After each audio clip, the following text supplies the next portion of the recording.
I'm going to teach you guys how to tune your shocks and make sure that they're up to specs for off-road racing and bashing sometimes.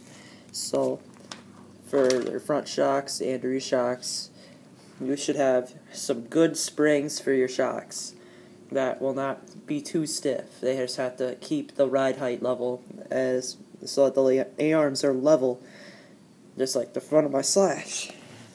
I'll give you a better look at it. Yeah, they're perfect level. If it's not perfectly level, like by a millimeter or two, that's fine. I mean, if it's a little higher or a little lower, that's fine too. I mean, it's still going to be that way. And if you think your ride height's kind of low, add a couple preload spacers or adjust the top of your shock. It doesn't matter. Well, the top of your shock would kind of change how your suspension compresses sometimes, but I just add a preload spacer. If your ride height's too high, remove preload and then just keep it level. And if your shock is, if your RC's jump is bouncing around, like jumping around stuff like that, like when you drop it, that means it's either your springs are a little too stiff or your oil is just really thick.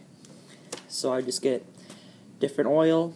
Same thing for the rear, but for the front, you can choose thicker oil in the rear, but you can never go with thick oil in the rear because it's going to bounce way too much. I experimented with that at 60 weight in the rear and the front at one point, and it was bouncing around. That wasn't good. And I just put some 45 weight in the rear and kept the 60 weight in the front because it wasn't bouncing around.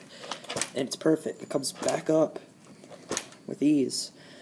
And it doesn't bottom out when you drop it, so that's good. So the oil's thin enough and thick enough to keep the truck up, and it will handle it good in the turns.